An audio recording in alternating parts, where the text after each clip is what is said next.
그리고 오늘은 광인을 잠잠케 하신 예수님에 대해서 우리가 함께 나눕니다. 어제는 갈릴리 바다에서 광풍을 잠잠케 하시고, 또 오늘은 그 배에서 내려서 이제 거라사 지역에서 광인을 잠잠케 하십니다. 이 지리적인 변화가 일어나는 거예요. 이 지리적인 변화를 통하여서 새로운 사건이 일어날 것이다, 새로운 국면에 접어들게 될 것이다 라는 것을 이제 암시하고 있는 것이죠. 그런데 1절에 보시면은 이 거라사라는 지역이 나오는데, 이 지역이 문제가 됩니다. 거라사라는 지역은 갈릴리 호수 동편 해안가를 기준으로 했을 때 무려 50km도 넘는 동남쪽으로 50km도 넘는 곳에 위치한 곳이에요. 그러니까 우리가 있는 곳이 지금 이제 해안가라고 치면, 또 마침 석촌호수 동편 가까운 곳에 우리가 있지 않습니까? 물론 이제 석촌호수보다도 그 갈릴리 호수는 무진장 큽니다. 강남구와 서초구와 송파구를 다 합친 것만 해요. 이 갈릴리 바다가. 그러니까 굉장히 크긴 하지만 어쨌거나 위치는 굉장히 비슷한 곳에 있습니다. 근데 거기에서 50km라고 하면은 여기서 경기도 안성까지 가는 거리예요. 그러면 왜 거라사라고 했겠냐라는 것이죠. 근데 이것이 이제 문제가 되지 않는 게, 성경을 기록할 때는 뭔가 대표 내지는 생략의 기법을 사용해서 기록을 하기도 합니다. 그래서 우리나라에서도 서울공항이 어디에 있습니까? 서울에 있어요? 성남에 있습니다. 서울 어디에서 찾아봐도 서울공항은 찾아볼 수가 없는 거예요. 그리고 실제로 외국 사람들이 한국에 관광을 왔을 때 서울에 호텔이 비싸니까 뭐 판교나 분당이나 성남이나 이런 데 이제 호텔에 묵게 돼요. 그곳에 가서 자세히 또 보시면은 호텔 이름들이 뭐 강남 호텔, 뭐 서울 호텔, 뭐 다 이렇게 되어 있어요. 그러니까 외국에서 오신 분들은 거기가 서울인 줄 알고 거기 묵고 이제 갑시다 하면서 롯데타워 여기 와서 이제 구경하고 그러시는 거죠.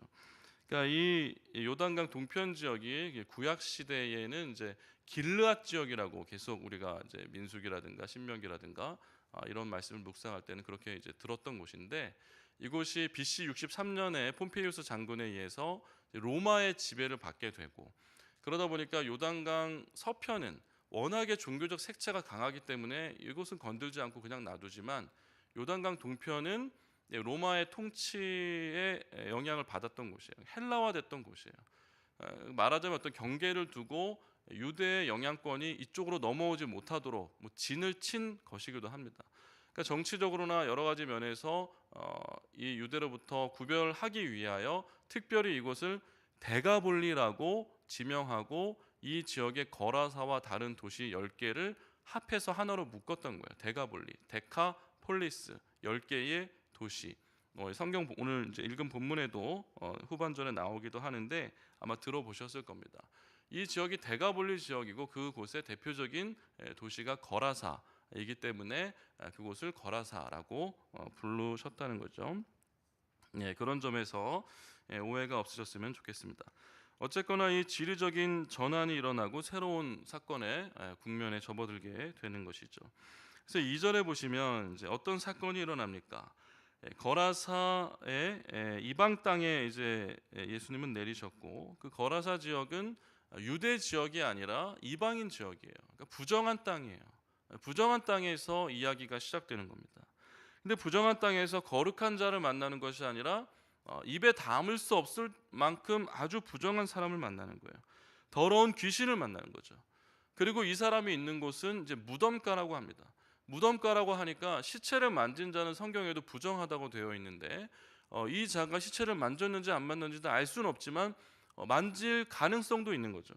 그러니까 무덤에서 나왔다는 것만으로도 이 자는 너무나 부정한데, 또 더러운 귀신까지 들렸고, 또 그 땅 자체도 부정하고, 그러니까 모든 것이 부정한 종합 선물 세트가 지금 예수님 앞에 떡하니 나오게 된 겁니다.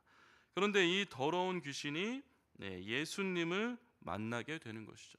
그리고 이 예수님을 만나는 사건을 통해서 이 더러운 귀신이 생명을 얻게 되는 것입니다. 우리가 예수님을 만남으로 인해서 생명을 얻게 되는 것처럼 그러한 놀라운 역사가 일어나게 되는 것이죠. 3절에서 5절까지 보시면은 이 귀신 들린 자의 형편에 대해서 상세하게 설명을 하고 있습니다. 그는 무덤에 거처하고 있다고 말합니다. 그리고 아무도 쇠사슬로 맬 수 없는 사람이라고 하는데 여러 번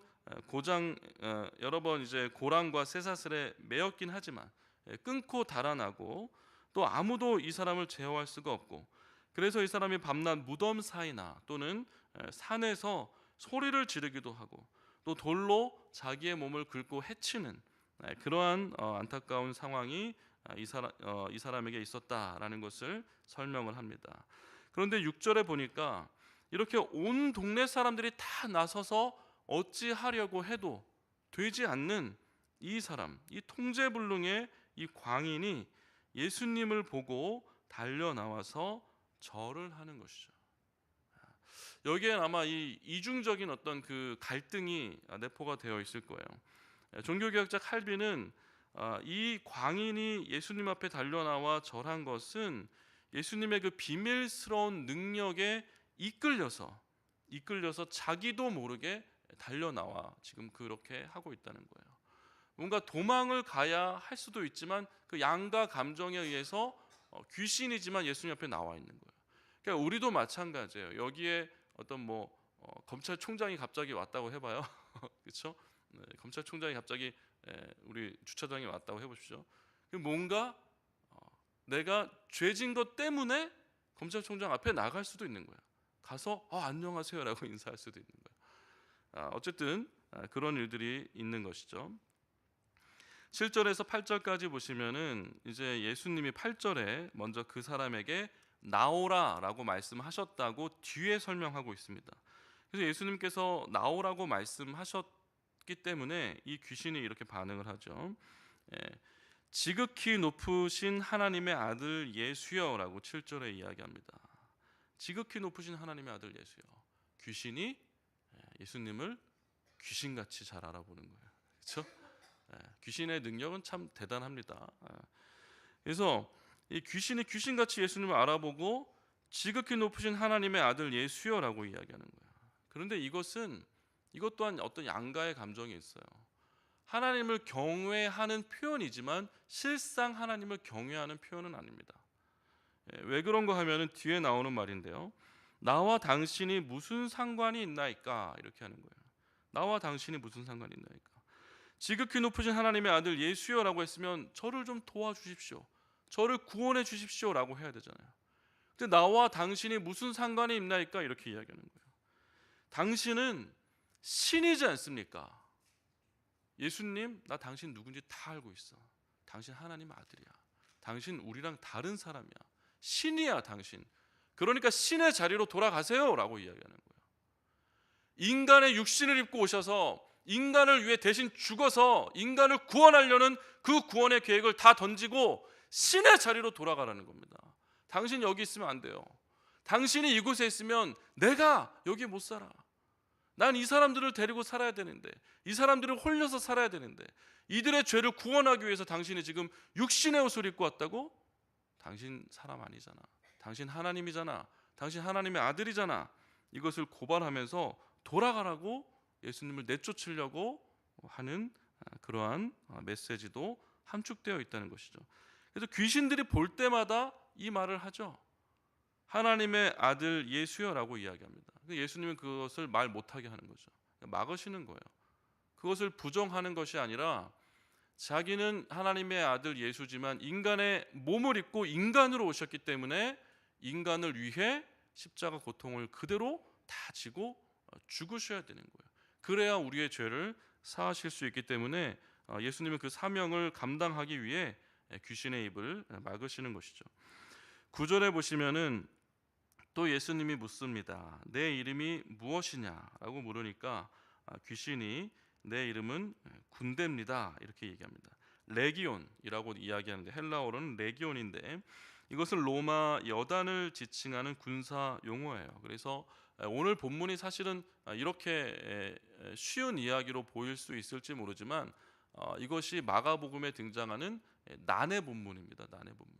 그래서 마가가 어떤 이 정치적으로 로마에 저항하기 위해서 기록한 것이다. 은근히 로마 군대를 또 로마의 어떤 그 지배 체제를 지배 체제에 저항하기 위해서 은근히 이렇게 기록한 것이다라고 해석하는 학자들도 있어요. 아니면 뭐 사회적으로 어떤 이 얽매여 있는 이 거라사 광인과 같은 자들을 어떤 구원하는 어떤 사회 개혁의 사상을 이곳에 담고 있다. 뭐 여러 가지 각도로 해석하는 분문들 해석들이 많이 있는데 오늘 우리는 좀 보수적인 관점에서 전통적인 관점으로 이렇게 해석을 하며 이해를 했으면 좋겠습니다. 이 군대라는 것은 로마 여단을 지칭하는 거예요. 레기온. 그런데 어떻습니까? 이것을 보았을 때 이 귀신은 군대예요. 그러니까 이 마을 사람들이 다 나서서 이 귀신을 제어하려고 해도 제어가 안 되는 거예요. 왜 제어가 안 됩니까? 군대니까 감당할 수가 없는 거죠. 그런데 어떻습니까? 예수님께서 이제 이름을 묻습니다. 이름을 물으니까 온 마을 사람들이 다 나서서 제어할 수 없었던 이 사람이 예수님은 이름만 물었을 뿐인데 떨리기 시작하는 거예요. 자기가 어떻게 해야 되는지 아는 거예요. 이미 알아요. 그래서 10절과 12절에 이렇게 이야기하죠. 요청합니다. 예수님 앞에. 누가 이렇게 하라고 뭐 했습니까? 자기 스스로 이야기하는 거예요. 두려워서 이야기하는 겁니다. 자기를 그 지방에서 내보내지 말라. 여긴 지금 부정한 땅이니까 내가 이 부정한 땅에 오래오래 머물 수 있도록 이 땅에서 나를 내보내지 말아 주십시오. 간청을 하는 겁니다. 그러면서 또 어떤 부탁을 하니까 옆에 보니까 이제 돼지떼들이 막 있는 거예요. 그러니까 그곳에 대고 나로 하여금 저 돼지에게로 보내어 들어가게 하소서. 예수님이 이름을 물었는데 어차피 이름 물은 그 부드럽고 온유하시면서도 너무나 힘이 있으신 그 물음 앞에 이 귀신이 어떻게 할 수 없이 자기가 이곳을 떠나야 한다는 것을 분명히 안 거예요. 그래서 돼지에게로 돌아갈 수 있게 해달라고 부탁을 하는 것이죠. 그래서 13절에 클라이막스죠. 오늘 본문의 클라이막스인데 한번 같이 읽어볼까요? 13절 말씀 시작. 허락하신데 더러운 귀신들이 나와서 돼지에게로 들어가매 거의 2,000마리 되는 떼가 바다를 향하여 비탈로 내리다라 바다에서 몰사하고는. 그렇죠? 만약에 이게 50km 떨어진 거리라면 이 돼지떼들이 50km를 막 달려서 바다에 빠졌다 뭐 이런 이야기가 되는데 갈릴리 해안가 근처에서 있었던 일로 이해하면 됩니다. 그러니까 너무나 진풍경이죠. 돼지떼 2,000마리 이상 되는 그런 돼지떼가 산 비탈에 이렇게 있다가 거기를 막 내리달아서 막 흙먼지를 일으키면서 갈릴리 바다로 팍 하고 빠져드는 것입니다. 이렇게 귀신을 광인을 잠잠케 하신 겁니다. 자, 이 사건을 보면서 우리는 분명히 깨닫는 것이 있습니다. 예수님은 하나님은 홍해를 가르셨어요. 그것처럼 어제 본문에 광풍을 잠잠케 하셨던 예수님을 우리는 봅니다.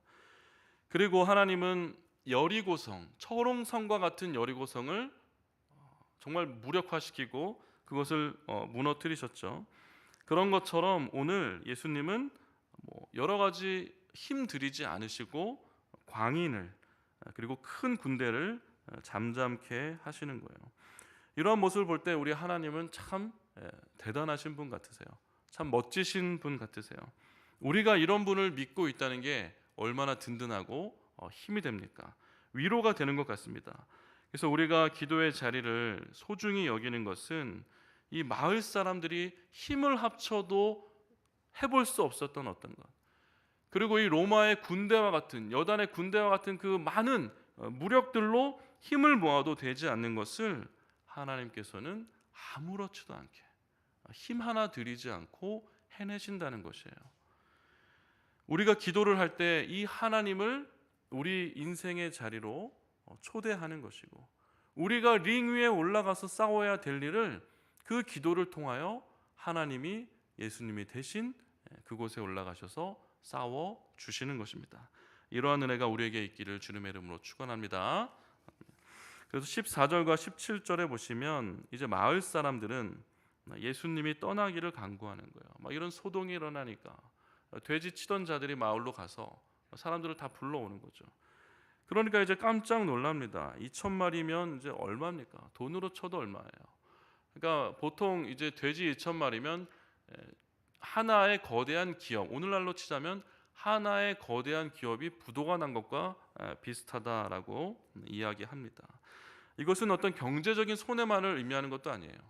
이것은 로마의 통치를 받는 곳이기 때문에 돼지를 잘 키워서 로마에 또 세금도 내야 되는 것이죠. 그러니까 정치적으로도 굉장히 불리해지는 것입니다. 경제적으로도 큰 손해를 입었어요.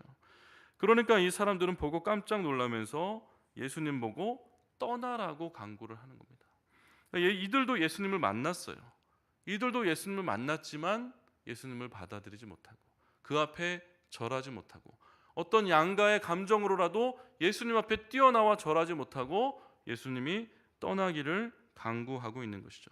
영적인 회복과 유익보다도 경제적이나 어떤 정치적인 해를 더 두려워하고 있는 안타까운 모습을 보게 되는 것입니다.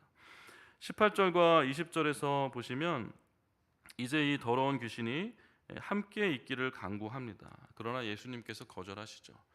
그리고 이 더러운 귀신 보고 이곳에 나아가 전파하라고 부탁을 하시는 것입니다.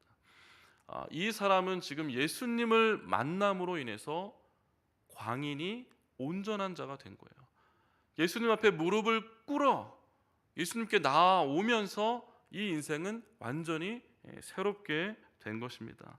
그래서 마가복음 7장 31절에서 32절 본문을 한번 띄워주시면요.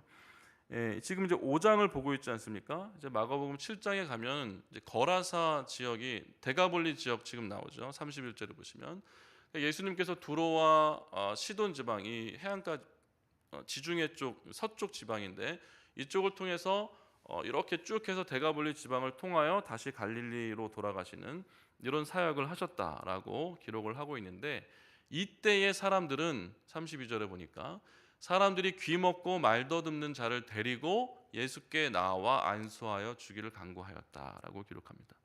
이 말은 무엇인가 하면 지금은 돼지떼를 잃은 것으로 인하여 이곳에 거주하는 사람들이 예수가 떠나기를 간구하고 있는 거예요. 그러나 어느 정도 시간이 지나고 나서는 이제 사람들이 예수께 나와서 간구하고 부탁하는 모습을 보게 됩니다. 그럼 어떻게 이렇게 상황이 달라졌냐는 것이죠. 그 상황의 어떤 변화 가운데 오늘 온전케 된 이 광인, 이 거라사 광인이 예수를 계속해서 전하고 증거하고 다녔기 때문에 이러한 변화들이 있지 않았겠느냐라는 해석도 가능한 것입니다. 한 사람의 변화가 그 지역 전체를 변화시키고 또 한 사람의 영혼이 구원받는 것이 또 얼마나 그 지역에 놀라운 축복이 베풀어지게 되는 것인지 우리가 보게 되는 것입니다. 오늘 말씀을 마무리합니다. 우리 인생에 여러 가지 광풍이 찾아올 때가 많이 있습니다. 그리고 이 거라사 광인과 같이 온 사람들이 다 힘을 합쳐도 또 온 군대가 힘을 모아도 될 것만 같지 않은 그러한 일들이 우리 인생에 찾아올 때가 있는 것이죠. 그러나 우리가 하나님 앞에 매달려 기도하고 또 하나님의 능력을 간구하며 의지하며 나아갈 때 하나님께서는 온 우주 만물을 창조하신 하나님께서는 그 부드러운 음성만으로도 그 모든 것을 온전케 하실 수 있다는 거예요. 이것을 믿으시기를 주님의 이름으로 축원합니다. 그리고 우리 안에 우리뿐만 아니라 우리 주변에 많은 이들이 예수님 만나게 되기를 원합니다. 사람은 참 안 변한다 그러죠? 평생 안 변한대요. 예수님 만나면 변합니다. 예수님 만나면 변하는 거예요. 우리 안에 변하지 않는 사람들이 있습니까? 우리 주변에 변하지 않는 어떤 사람들 때문에 괴로움이 있습니까? 그 사람의 영혼을 위해서 그 사람이 예수님을 만나고 예수님을 만남으로 인해서 그 인생이 광인의 온전한 회복을 경험한 것처럼 그러한 인생에도 그러한 변화가 있기를, 또한 내가 온전케 된 광인처럼 그 죽어가는 영혼들을 위하여 죽어가는 그 땅을 향하여 축복을 전할 수 있는 또 전달자가 될 수 있게 해달라고 기도할 수 있는 우리가 될 수 있기를 주님의 이름으로 축원합니다.